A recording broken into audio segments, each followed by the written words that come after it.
सो hey guys, तो स्वागत है आपका हमारी और एक नई वीडियो में। तो आज हम बात करने वाले हैं ट्रेंडिंग टॉपिक जो कि पूरे देश में खलबली मचा चुका है, मतलब कि मराठी वर्सेस हिंदी का टॉपिक, जो कि आजकल महाराष्ट्र में तो एकदम फुल ऑन ट्रेंडिंग चल रहा है।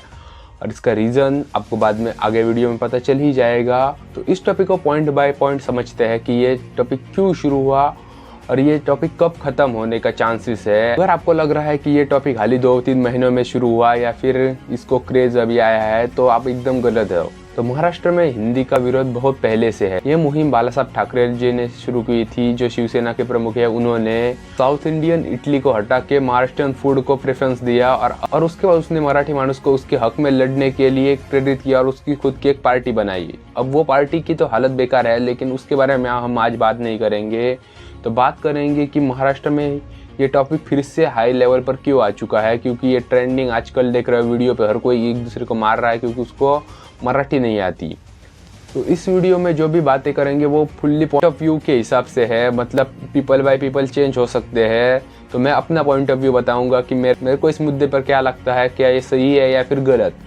तो अगर बात करूँ, क्या महाराष्ट्र के लोग सभी हिंदी बोलने वालों को मार रहे हैं या फिर जिसको मराठी नहीं आती उसको सबको मार रहे हैं, तो मेरा सीधा आंसर है नहीं।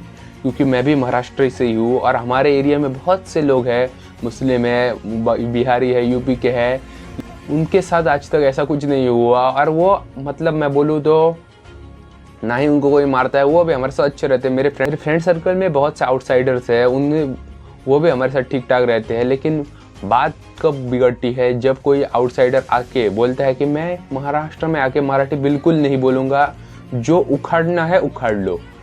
लोगों को प्रॉब्लम मराठी ना बोलने से नहीं है, तो ये स्टेटमेंट्स है कि मैं क्यों बोलूँ। तो मेरा सीधा क्वेश्चन है उन लोगों से कि क्यों नहीं बोल सकते आप। क्योंकि अगर आप जाओगे यूके, लंदन या फिर आप और किधर भी जब जाओगे तो आपको इंग्लिश तो आनी कंपलसरी है, नहीं तो आप उधर काम कर ही नहीं सकते। और वही बात करो अगर फ्रांस, पेरिस इधर जाओगे तो उधर आपको फ्रेंच सीखनी पड़ेगी। इंग्लिश से उन लोगों को भी इंग्लिश आती है, लेकिन आप अगर उधर जाओगे तो आपसे वो कभी भी इंग्लिश में बात नहीं करेंगे। क्यों? क्योंकि उनको भी अपनी मदर टंग से प्यार है। अगर आपने इंग्लिश में कुछ पूछ भी लिया तो वो जानबूझकर फ्रेंच में जवाब देंगे, जिससे कि आपको कुछ पता भी नहीं चलेगा। और अगर आपको ये बात छूट लग रही है तो यूट्यूब पर आप सर्च करो कि फ्रेंच लैंग्वेज का जो डोमिनेंस है या फिर कुछ भी ऐसे सर्च करो, तो आपको सीधा मिल जाएंगे कि वो लोग कितने रूडली बात करते हैं और वो डायरेक्टली बोलते हैं। अगर आपको यहाँ रहना है तो आपको फ्रेंच सीखनी पड़ेगी, वरना आप वहाँ सर्वाइव कर ही नहीं सकते। और यही बात जब महाराष्ट्र के लोगों ने अपनाई या उन्होंने लोगों को बताई, तो उनको लोग पागल या फिर देशद्रोही तक बोलने को तैयार है। क्यों? क्योंकि वो बस अपनी मदर टंग से लव करते हैं। और ये कर भी कौन लोग हैं? जो नॉर्थ इंडियन लोग हैं, जो बिहार यूपी के हैं, जिन्होंने खुद की भाषा को अपनाने से उनको शर्म आती है। जो यूपी बिहार के लोग हैं वो भोजपुरी बोलने में शर्माते हैं। क्यों?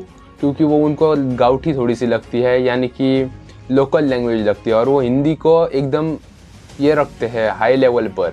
लेकिन यही आप पैटर्न नोटिस करोगे, आपको इधर साउथ इंडिया या फिर ऊपर के होंगे, महाराष्ट्र, गुजरात, यहाँ पे नोटिस नहीं होगा, क्योंकि वो अपने मदर टंग को प्रेफरेंस देते हैं। और आपको इस प्रॉब्लम से बचना है तो आप सीधा बोल सकते हैं मैं नया हूँ, यहाँ पे सीख रहा हूँ। लेकिन नॉर्थ इंडियन लोगों का प्रॉब्लम क्या है? वो बोलते हैं नहीं आती, जो उखाड़ना है उखाड़ लो, और उसके बाद मार खा जाते हैं और फिर उस टाइम पर वीडियो डालते हैं हमें मारा लोगों ने, हम यहाँ कभी नहीं आए। तो अब मैं क्या ही बोलूँ इन लोगों के ऊपर। और अगर आप साउथ इंडिया में चले जाओगे तो आपको कोई हिंदी के ऊपर, उनको खुद को ही हिंदी नहीं आता।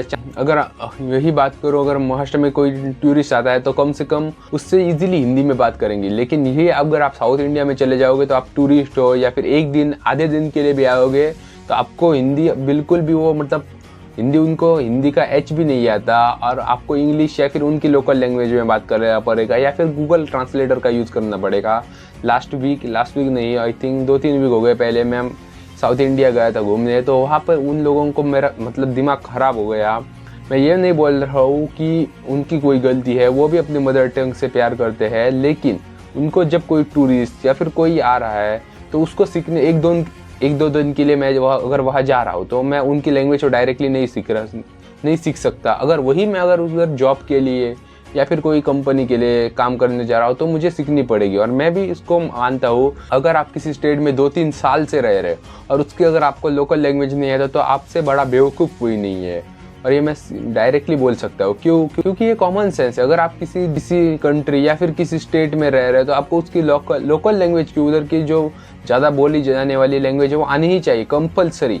और इसके ऊपर कोई आपको एक्सक्यूज़ नहीं चलेगा। ओके, अगर आप नए हो तो आप एक तरह से बोल सकते हैं मैं यहाँ नया हूँ, मैं सीखने की कोशिश कर रहा हूँ, तो आपको कोई हाथ भी नहीं लगाएगा। मैं इसकी लिख के गारंटी दे सकता हूँ महाराष्ट्र में। लेकिन जो ऊपर से भैया आते हैं वो क्या बोलते हैं, नहीं हम नहीं सीखेंगे, हम क्यों सीखे, हम हिंदी ही बोलेंगे। और अब हद तब हो गई है कि सेंट्रल गवर्नमेंट भी प्रेशराइज कर रहा है महाराष्ट्र को कि आप हिंदी सीखनी पड़ेगी आपको। और अगर बात करूँ तो हिंदी हमारे नेशनल लैंग्वेज बिल्कुल भी नहीं है। फिर हालांकि वो इजी वे टू कम्युनिकेशन है, जिससे कि आप इजीली किधर बात करो। मैं भी बॉलीवुड मूवीज़ का फ़ैन हूँ, हिंदी में बनाऊँ, मेरे को हिंदी बोलने में कोई प्रॉब्लम नहीं है। लेकिन अगर मैं किधर जगह जा रहा हूँ और वहाँ की लैंग्वेज नहीं आती तो वो ये उनके लिए भी डिसरिस्पेक्टफुल है और मेरे लिए भी एक शेमफुल बात है कि मैं वहाँ रहा हूँ 2-3 सालों से और उनकी लोकल लैंग्वेज ही नहीं आती मेरे को। और एक बात कि जब महाराष्ट्र गवर्नमेंट में एक स्ट्रिक्ट रूल भी है कि अगर आप कोई भी ऑफिशियल, मैं ऐसे नहीं बोला प्राइवेट सेक्टर की मेरे को नहीं पता, अगर आप ऑफिशियल किसी गवर्नमेंट सर्वेंट है तो आपको कंपलसरी मराठी आनी ही चाहिए अगर आप महाराष्ट्र में काम कर रहे हो। नहीं तो आपके अगेंस्ट स्ट्रिक्ट एक्शन भी ली जाएगी। ये अगर आप चेक कर सकते हो, चाहे तो आप गूगल भी कर ले या फिर किसी यूट्यूब या फिर किधर भी सर्च कर ले, अगर ये एक स्ट्रिक्ट कानून है। लेकिन अब हद तो तब पार हुई जब सेंट्रल गवर्नमेंट भी हमारे ऊपर हिंदी को अपोज कर रही है। मतलब अगर पहले तो ऐसा नहीं था, पहले फर्स्ट टू फोर्थ स्टैंडर्ड तक कोई सिर्फ 2 ही लैंग्वेज सिखाई जाती थी, इंग्लिश और मराठी, और बाकी 2-3 सब्जेक्ट थे। और 5th से लेकर 12th या फिर अब जब तक उधर तक हिंदी लैंग्वेज थी बस। लेकिन सेंट्रल गवर्नमेंट की तरफ से एक न्यू रूल आ गया है कि आपको फर्स्ट टू फोर्थ तक भी हिंदी लैंग्वेज सीखनी है, वो भी कंपलसरी। आपको अब 3 लैंग्वेज सीखनी पड़ेगी, मराठी, हिंदी और इंग्लिश। और ये एक बहुत प्रेशराइज थिंग है स्टूडेंट्स के लिए, क्योंकि पहले से उनके ऊपर प्रेशर है कि आपको इंग्लिश सीखनी है और इंग्लिश का प्रेशर आपको कितना है मेरे को बताने की ज़रूरत नहीं है। और ऊपर से और एक है कि हिंदी सीखनी पड़ेगी। ये एक बहुत बड़ी, मतलब मैं बोल सकता हूँ बहुत गलत थिंग है। और उसके ऊपर आजकल बहुत ज़्यादा महाराष्ट्र की पार्टीज अपोज कर रही है इस डिसीजन को, और उसके ऊपर बहुत बड़ा मोर्चा या फिर बहुत सी थिंग हो रही है आजकल महाराष्ट्र में। तो मेरा सिर्फ सिंपल एक ही, जो भी नॉर्थ इंडियन वीडियो देख रहे हैं तो उनके लिए मेरा सिर्फ एक सिंपल मैसेज है, आप महाराष्ट्र में आ रहे हो तो नो प्रॉब्लम। लेकिन अगर आप नए हो तो ओके, आप ट्राई करो हिंदी मराठी बोलने की। और फ्यूचर में आप 1-2 सालों में, और ऐसा नहीं है कि मराठी लैंग्वेज बहुत हार्ड है। बहुत से मेरे लोकल फ्रेंड हैं वो इजीली मराठी लैंग्वेज बोल देते हैं, उनको ज़्यादा समय भी नहीं हो, 6 महीने के अंदर ही वो एकदम जो नॉर्मल लैंग्वेज है जिससे कि आप कोई भी सेंटेंस या फिर कुछ ठीक ठाक बोल सको ऐसे बोल देते हैं। तो आपको क्यों नहीं हो रहा 2-3 सालों से? तो आ रहा है तो आप धीरे धीरे सीखने की कोशिश करो। और आप पोलाइटली बोलो मैं यहाँ पर नया हूँ, सीखने की कोशिश कर रहे हो। लेकिन यहीं पर आप बोलोगे मैं क्यों सीखूं, मैं नहीं सीखूंगा, तो आप मार ही खाओगे। हक्कानं क्लब मध्ये क्रिटिक्स तर मराठी वाचणारा हमखास, आपल्या कामात नाही कधी काय शंका, क्राऊड मध्ये दंगा बस